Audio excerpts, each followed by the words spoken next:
sont les types d'état des lieux? Comment le faire? Que faut-il vérifier pendant l'état des lieux? Quel recours en cas de désaccord sur l'état des lieux? C'est ce que nous allons voir ensemble dans cette vidéo. Je suis Claude Coco de Joel Car Property Manager, commercial et community manager. Alors, avant de rentrer dans le vif du sujet, commençons par un constat. Nombreux sont les personnes qui ne sont pas vraiment informées du mode de fonctionnement dans le domaine immobilier. En effet, plusieurs personnes ignorent les faits d'état des lieux dans leur état de location. Ce qui nous amène à nous demander qu'est-ce qu'un état des lieux. C'est un document qui décrit précisément le logement, ses équipements et l'état de conservation détaillé de toutes les pièces et de tous les appareils laissés dans le logement. Quels sont les types d'état des lieux? Nous en avons deux. L'état des lieux d'entrée, comme son nom l'indique, il se déroule normalement le jour de la signature du contrat du bail et de la remise des clés. Sur ce qu'il y a dans le logement et l'état de conservation des équipements, sol, plafond, murs et autres. L'état des lieux de sortie, c'est celui qui est fait à la fin du contrat de bail, c'est-à-dire le jour où le locataire quitte le logement et rend les clés. Il est tenu de rendre le bien dans le même état qu'à son arrivée. L'état des lieux doit être toujours contradictoire, ce qui signifie simplement qu'il doit être signé et daté par le locataire et par le propriétaire.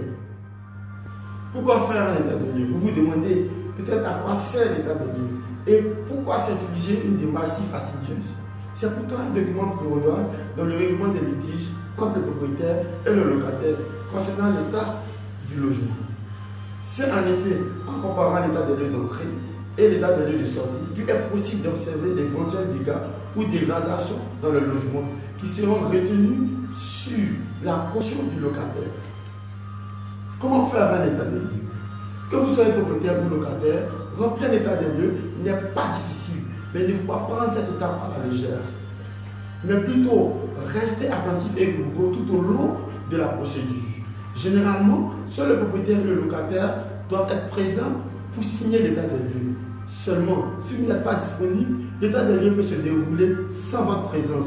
Lorsque vous désignez un tiers, il est par exemple possible de désigner votre agence immobilière, mais cela n'est pas une obligation.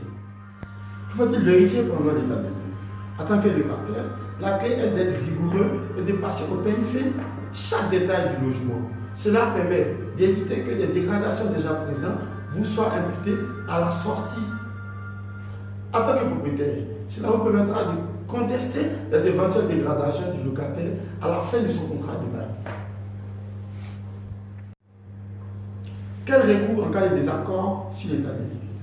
Si le propriétaire et le locataire ne parviennent pas à s'entendre sur l'état du logement, ils peuvent demander à un huissier d'effectuer l'état des lieux ou saisir la commission départementale de conciliation. Nous espérons que cette vidéo vous a appris beaucoup de choses concernant l'état des lieux.